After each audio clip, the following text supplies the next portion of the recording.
大家好，我是謝飛，歡迎來到今天的謝飛觀察。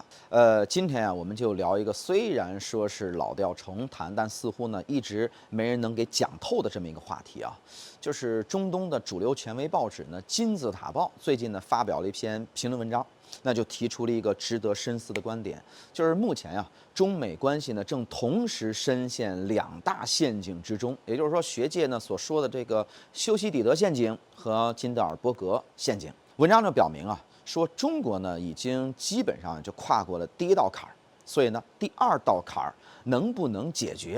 是吧？就看美國怎麼做了。那这两個專業學術上的說法到底是什麼意思呢？那現在的這個中美關係是不是面臨着雙重困難的這麼一種壓力呢？今天的節目裡邊啊，謝飛準備按照實際的情況來一一列舉。各位呢，先點個關注，點個讚，我們開始今天的節目。修昔底德陷阱這個理論呢，是由哈佛大學教授格雷厄姆艾利森提出的，並且呢，來源於古希臘的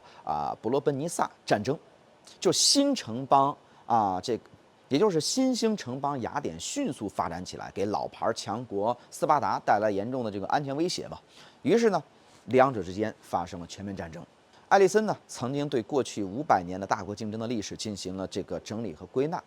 在這16次的新興大國與守成大國之間的較量當中，有12次是以戰爭的方式結束的，把歷史上的規律應用到現在的這個中美關係之中，於是呢，告誡兩國存在着類似的風險。修昔底德陷阱的本質問題啊，並不在於這個新舊國家之間的這個互相挑釁，而在於什麼呢？老牌國家如何對待新興力量的崛起？長期以來呢，美國一直把中國的這種正常的發展建設啊，綜合國力的穩步提高，當作自己安全的威脅，並且呢，不斷地鼓吹所謂的中國威脅論。那不管是對中國發動貿易戰啊，進行這種技術封鎖，還是出台呢各種限制性的政策措施，說實話，本質上都是一種零和博弈的思想。那認為呢，其他國家的這種發展呢，就是自己的損失，那這是觸發修昔底德陷阱風險的一個主要原因。但是金字塔報也承認了中國打破僵局的這種努力，並且認為中國已經通過這種實際行動否定了大國這個崛起必然發生衝突的一種說法。你看，中國一直堅持走和平發展的道路提倡互利共贏的合作方式，完全拋棄了西方傳統意義上的這種零和博弈的觀念，它並不是一句空洞的外交口號啊。那麼從這個今年開始呢，歐洲各國領導人頻繁的訪問中國的時候，我們就可以看得出來舉個例子，你看1月底的時候，當時的英國首相斯塔默來到上海。到了2月下旬的時候，德國總理舒爾茨率領一個高規格的經貿代表團來華訪問。那在此之前，像愛爾蘭、芬蘭等國的領導人也都已經開始了對中國的訪問。舒爾茨呢，在訪問中國之前就已經公開表示說，脫鈎是對中國的錯誤選擇過去對於中國持這種謹慎態度的一些歐洲國家，也開始用實際行動來證明自己支持中國的觀點。更加具有標誌性的就是今年5月份，中美兩國元首在北京舉行的會晤，並且呢確定了兩國之間新的關係的定位。你看，雙方都同意建立一個中美建設性戰略穩定關係。那根據中方的理解新確立的這個關係定位呢，就是中美關係要達到以這個合作為主導的積極穩定的局面，競爭有邊界的好相處的狀態。分歧可控的這個常態化的狀態，這樣一種共識的實現，那麼從本質上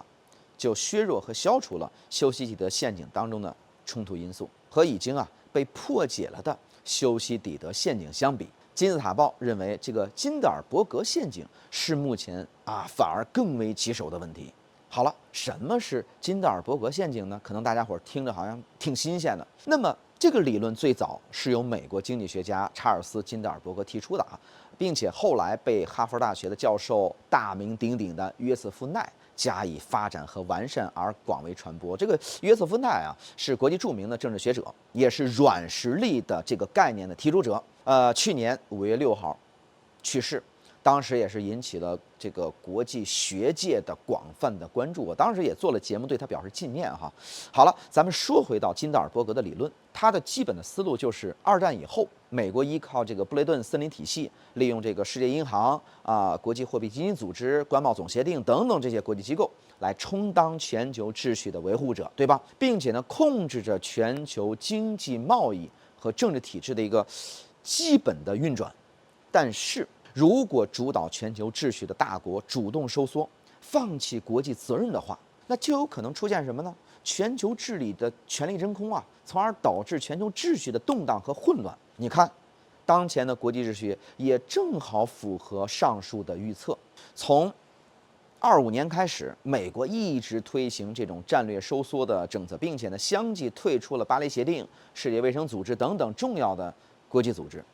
那同年的12月呢，美國的國家安全戰略報告當中對全球領導地位的態度也發生了改變。我想這是80年來的這個第一次放棄了全球領導者的這種角色，轉而呢就專注於深耕美洲地區的戰略，並且大幅度的這個縮減了在全世界的這種影響力。那麼呢，這麼做的一個後果是什麼呢？就是使得全球治理出現了一個從來沒有過的真空期。在高度依靠美元體系以及現有的國際規則的世界各國面前，所有的不確定性和風險都會被怎麼樣呢？被無限的放大嘛。那麼對於全球治理出現的這種混亂的情況，